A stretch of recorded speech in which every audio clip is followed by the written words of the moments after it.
بتحقیق تمہارے پاس خود تم ہی میں سے ایک رسول آیا، تمہیں تکلیف میں دیکھنا اس پر شک گزرتا ہے، وہ تمہاری بھلائی کا نہایت خواں ہے اور مومنین کے لیے نہایت شفیق ہے۔ اس رسول کو اگر تم نسب کے حوالے سے پہچاننا چاہتے ہو تو وہ میرے باپ ہیں، تمہاری عورتوں میں سے کسی کا نہیں، وہ میرے چچا زاد علی کے بھائی ہیں، تمہارے مردوں میں سے کسی کا نہیں۔ یہ نسبت کس درجہ باعث افتخار ہے، اللہ کی رحمت ہو ان پر اور ان کی آل پر۔ رسول نے اللہ کے پیغام کو واشگاف انداز میں تنبیہ کے ذریعے پہنچایا۔ آپ نے مشرکین کی راہ و روش کو پس پش ڈالتے ہوئے ان پر کمر شکن ضرب لگا کر ان کی گردنیں مروڑ دیں، پھر حکمت اور موعظہ حسنہ کے ساتھ اپنے رب کی طرف بلایا، بتوں کو پاش کر دیا اور طاغوتوں کو اس طرح سرنگوں کیا کہ وہ شکست کھا کر راہ فرار اختیار کرنے پر مجبور ہو گئے، یہاں تک کہ شب دیجور میں صبح امید کی روشنی پھیل گئی اور حق اپنی بے آمیزی کے ساتھ نکھر کر سامنے آ گیا، اور دین کے پیشوان نے زبان کھولی اور شیاطین کی زبانوں کو لگام دے دی، نفاق کی بے وقت جماعت بھی ہلاک ہو گئی اور کفر و شقاوت کے بند ٹوٹ گئے۔ چند معزز فاقہ کش ہستیوں کی معیت میں تم کلمہ توحید کا اقرار کرنے لگے جبکہ تم آگ کے گڑھے کے دہانے پر تھے۔ تم اپنے دشمنوں کے مقابلے میں پینے والے کے لیے گھونٹ بھر پانی، طمع اور لالچ والے اور استعمار گروں کے لیے ایک تر نوالا، جلدی بجھ جانے والی چنگاری اور قدموں کے نیچے پامال ہونے والے خس و خاشاک تھے، یعنی اس سے زیادہ تمہاری کوئی حیثیت نہ تھی۔ تم کیچڑ والی بدبودار پانی سے پیاس بجھاتے تھے اور گھاس پھوس سے بھوک مٹاتے تھے، تم اس طرح ذلت و خواری میں زندگی بسر کرتے تھے، تمہیں ہمیشہ یہ کھٹکا رہتا تھا کہ آس پاس کے لوگ تمہیں کہیں اچک نہ لیں۔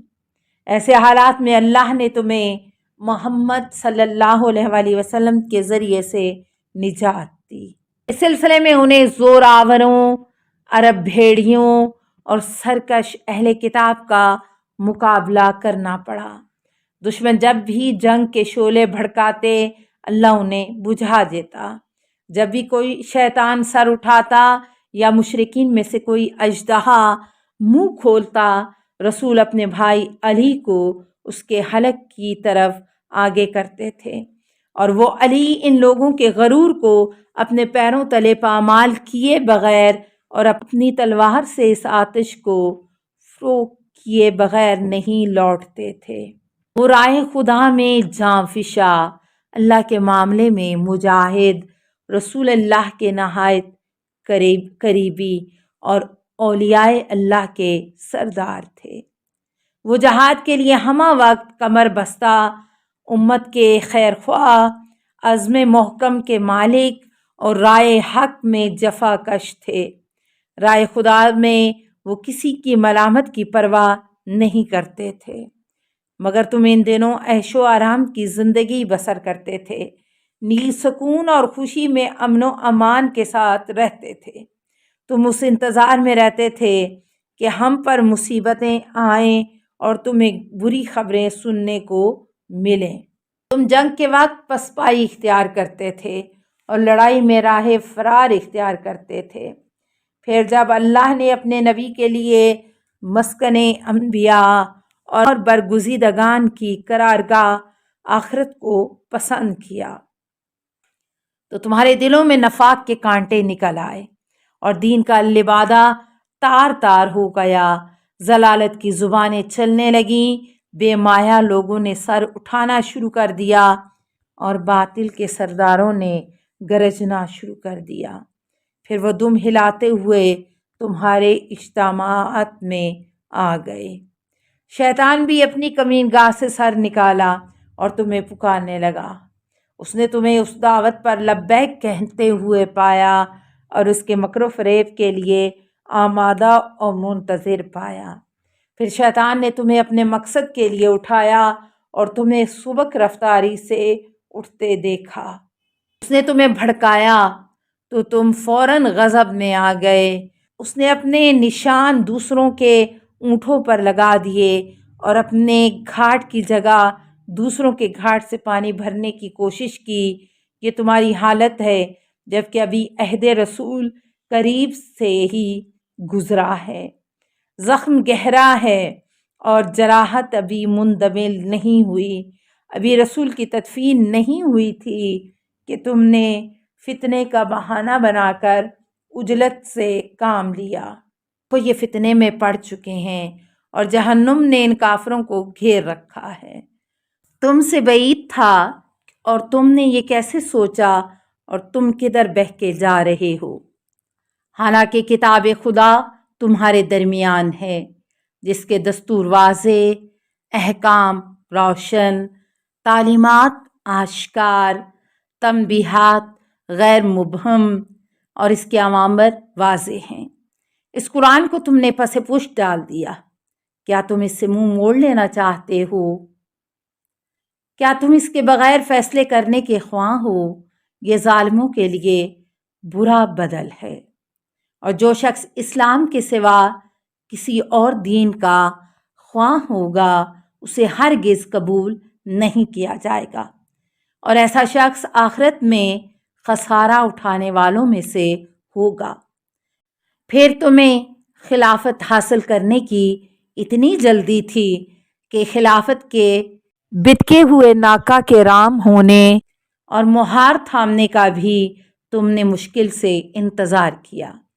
پھر تم نے آتش فتنہ کو بھڑکایا اور اس کے شعلے کو پھیلانا شروع کر دیا، اور تم شیطان کی گمراہ کن پکار پر لبیک کہنے لگے۔ تم دین کے روشن چراغوں کو بجھانے اور برگزیدہ نبی کی تعلیمات سے چشم پوشی کرنے لگے۔ تم بالائی لینے کے بہانے پورے دودھ کو پی جاتے ہو اور رسول کی اولاد اور اہل بیت کے خلاف خفیہ چالیں چلتے ہو۔ تمہاری طرف سے خنجر کے زخم اور نیزے کے وار کے باوجود ہم صبر سے کام لیں گے۔ اب تمہارا یہ خیال ہے کہ رسول کی میراث میں ہمارا کوئی حصہ نہیں ہے۔ کیا تم لوگ جاہلیت کے دستور کے خواہاں ہو اور اہل ایمان کے لیے اللہ سے بہتر فیصلہ کرنے والا کون ہے؟ کیا تم جانتے نہیں ہو؟ کیوں نہیں؟ یہ بات تمہارے لیے روز روشن کی طرح واضح ہے کہ میں رسول کی بیٹی ہوں۔ مسلمانوں، کیا میں ارث میں محرومی پر مجبور ہوں؟ اے ابو قحافہ کے بیٹے، کیا اللہ کی کتاب میں ہے کہ تمہیں اپنے باپ کی میراث مل جائے اور مجھے اپنے باپ کی میراث نہ ملے؟ تم نے بری چیز پیش کی۔ کیا تم نے جان بوجھ کر کتاب اللہ کو ترک کیا اور اسے پس پشت ڈال دیا ہے، جبکہ قرآن کہتا ہے کہ سلیمان داؤد کے وارث بنے، اور یحییٰ بن زکریا کے ذکر میں فرمایا جب انہوں نے خدا سے عرض کی پس تو مجھے اپنے فضل سے ایک جانشین عطا فرما جو میرا وارث بنے اور آل یعقوب کا وارث بنے۔ نیز فرمایا اللہ کی کتاب میں خونی رشتہ دار ایک دوسرے کے زیادہ حقدار ہیں۔ نیز فرمایا اللہ تمہاری اولاد کے بارے میں ہدایت فرماتا ہے کہ ایک لڑکے کا حصہ 2 لڑکیوں کے برابر ہے۔ نیز فرمایا اگر مرنے والا مال چھوڑ جائے تو اسے چاہیے کہ والدین اور قریبی رشتہ داروں کے لیے مناسب طور پر وصیت کرے۔